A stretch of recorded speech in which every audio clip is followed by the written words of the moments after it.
Hey everyone, it's Becky. I just have a design team project to share with you guys.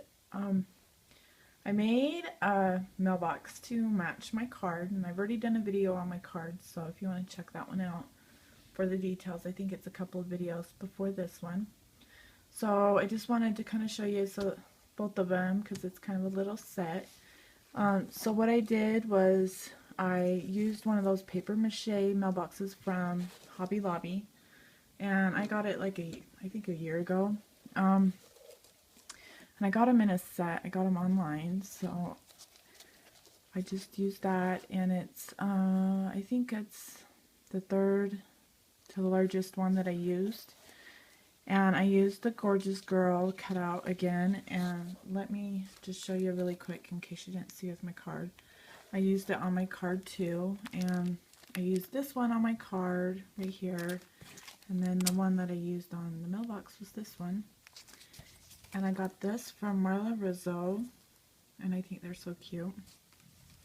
So with Valentine's, I'm really attracted to like the darker reds and blacks and stuff. I don't know why, but I think it's not that I don't like the traditional colors, but these are, I don't know, they just really appeal to me. So that's, you know, pretty much what I went with.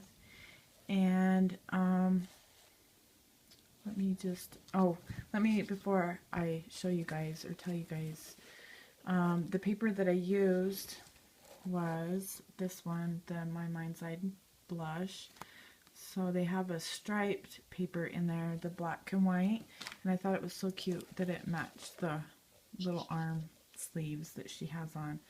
So that's what I covered the mailbox with. And before I put the paper down though, I did the same technique as I did on my card. I just used the red cherry gelato.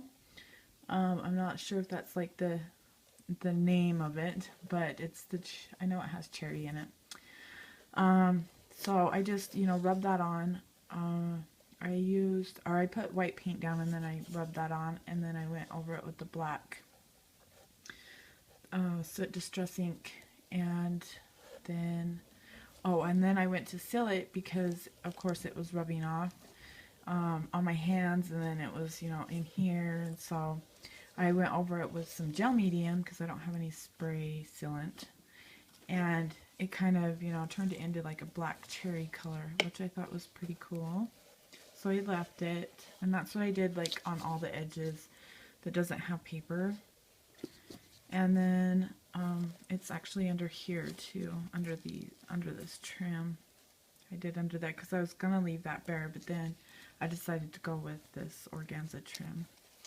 So then I pop dotted her up, and then I pop dotted up these little arms because it came with that. And then I put this flower filigree from my stash, and I painted it with, let's see, this one, the black soot, and it took really well because it used to be like a copper color. And then I dry brushed this Victorian Velvet Distress Paint.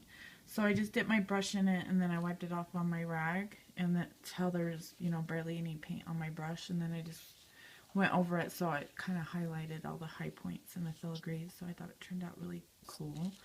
And I just stuck it behind there. I took a piece of tulle that I had, tied it in a bow, or not in a bow, but in a knot in the middle. It's kind of made a bow.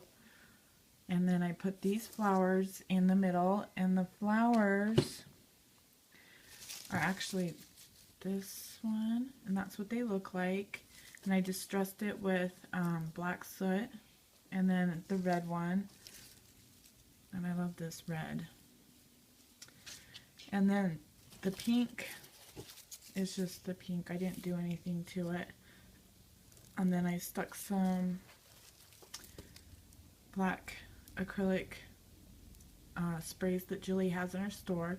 So all the flowers, and then this black acrylic spray you can get at Craftsupplies1. And then this is just a Webster's Pages trim, and I got that from Marla Rizzo. She sent me a little package that had that in there. So I stuck that at the bottom.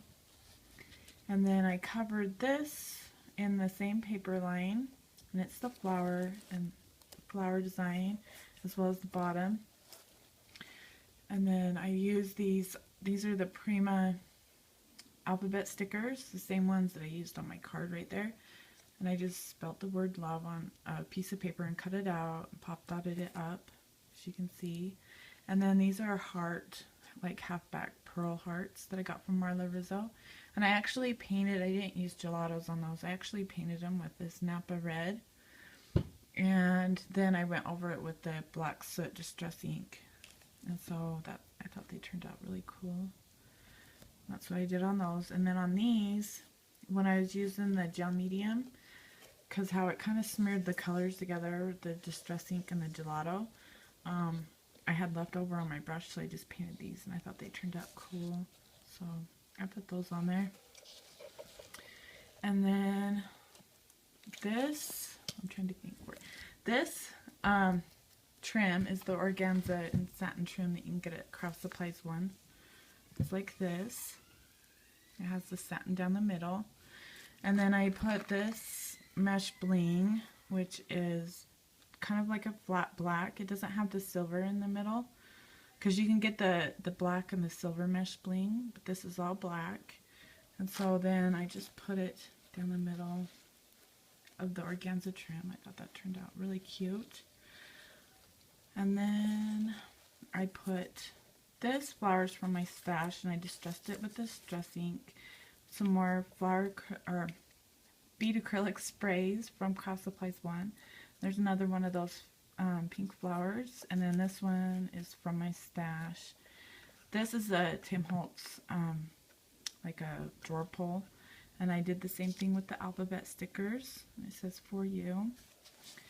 I distressed all my papers, and then here is the other side. I just left that plain. And then these flowers are from my stash. I think I got this one from Gisela. She had like a grab bag thing, and so I used that. I held on to that because I really love that color. And I just distressed this one too. And then this is a Prima flower that I got from that warehouse box that I got. And then these are the wheat acrylic sprays, but I just kind of pulled them a little bit, like I cut it off, you know, this little bunch, and then I just kind of pulled them a little bit to kind of spread them out. If you can kind of see, maybe my camera will focus. There we go. They're kind of pulled apart a little bit, so I just stuck them behind there. And then here's some more of the hearts. I colored that one just all black. And then this one I colored with just the Victorian Velvet. And I just stuck those on there. There's another pink heart. And then some more of that Webster's Pages trim. And then the inside is, I covered all with paper. This paper in the back has like some really light script writing, and then this is the darker script writing paper. And then there's a dress form. I used this on the inside of my card. And then I just did the paper, the polka dot paper, pink polka dot paper. And then I did a handmade flower in there. What I did was I just took a piece of fabric, a strip of fabric, and then I cut it, or I glued it, folded it over and glued it, and then, you know, I just cut little slits in it, and then I cut it, or punched out a circle, you know, and just went around the circle with this like trim that I made, that I cut, and then I put a rosette. I don't know, you can't really see it, but I put a rosette in the middle with the flower center. So that's my little flower. I just put on the inside because actually there's like a seam right there because my paper didn't fit all the way around. So back here is like a really wide gap because I didn't cut it right, but so I covered it with the flower, but I think it's cute. And so that's my little mailbox, and make sure you go check out Craftsupplies1 on Zibbet, because right now they are having a sale of 25% off all flowers, trims, lace, and mesh bling. And then also if you spend $50, you'll be entered in to win a $30 gift certificate. So I just want to let you guys know that. And let me know what you guys think of my mailbox and my little card kind of gift set. And I will talk to you guys later. Thanks for watching.